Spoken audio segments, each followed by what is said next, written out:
So what you need to do first is you need to connect this to truth, and you need to kind of figure out where in your own life, because again, even though the character's name is George, it's still Trevor, Right. okay? And it's Trevor who's named George.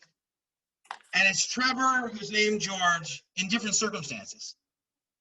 It's Trevor who's named George who works in an office, who cares about fitting in and wanting to be in the right club. And it's Trevor who's named George who's a lot more insecure for different reasons and has issues and sort of says things awkwardly.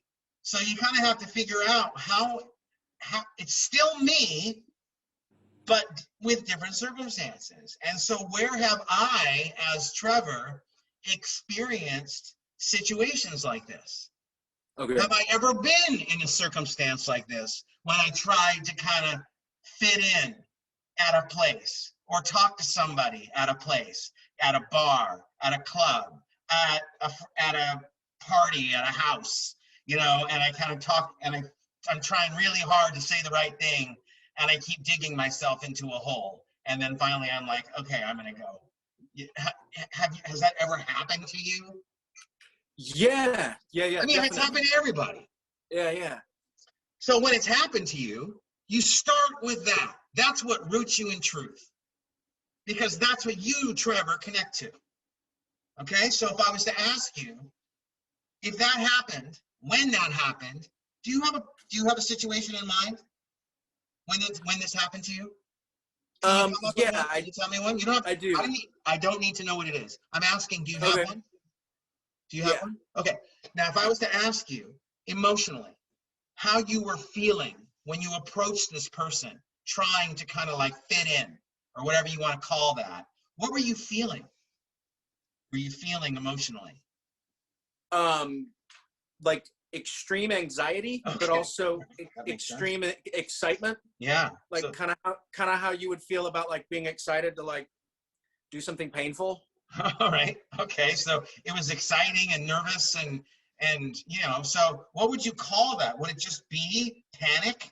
Would it just be like anxiety? Would it be fear? I mean, yeah, it'd be like a little bit of all of that, I guess. But if I had to label it, probably.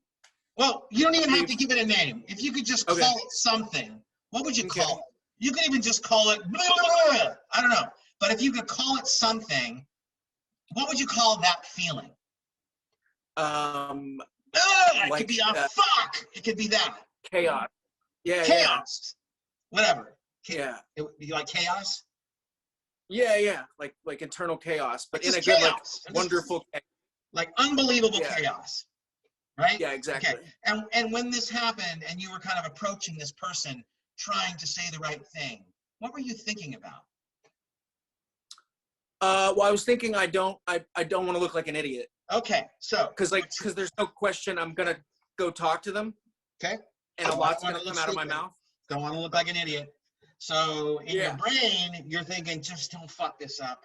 Don't look like an idiot. Whatever you do, do not look like an idiot.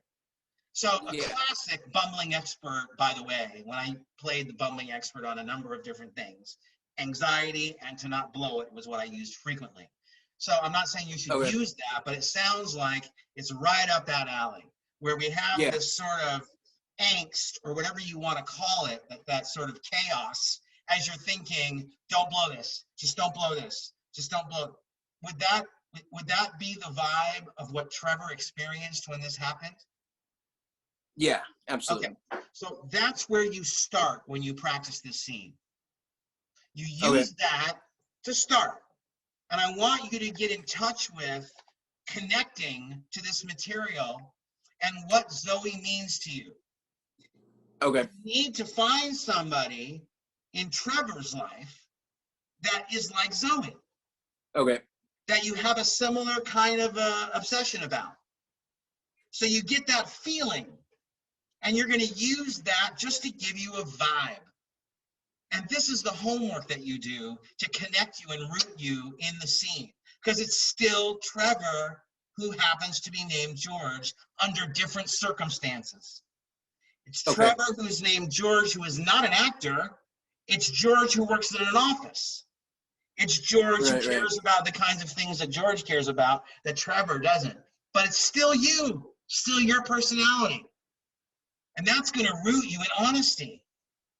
And then from there, we find out, okay, so we're going to call this emotion, whatever it is. We're going to call it, for now, we're going to call it panic or anxiety or whatever. And our brain is like thinking to not lose it or to keep it together. So what I would have you do eventually is when we do the scene, I would have you start by thinking about that moment in Trevor's life when you met this person and take on that feeling. Feel it. As Trevor, I'm saying, not George. Okay. And I would say, as Trevor, think that thought that you were thinking when you were like, don't be an idiot. And now what I would have you do is I would have you take a few breaths and say the name of your emotion that we're going to use. We're going to call it anxiety or angst. Okay? And then I'm going to have you think, don't be an idiot. Don't be an idiot. And you're going to get that going as you're breathing heavy, right? And then I'm going to have you let that go. And then I'm going to have you just for a moment tap into that moment again of what happened to Trevor, meeting that person. And you're going to use that as a diving board to launch into the scene. Okay. And then you start. And then from there, you'll be rooted in truth. Does that make sense? Yeah, absolutely.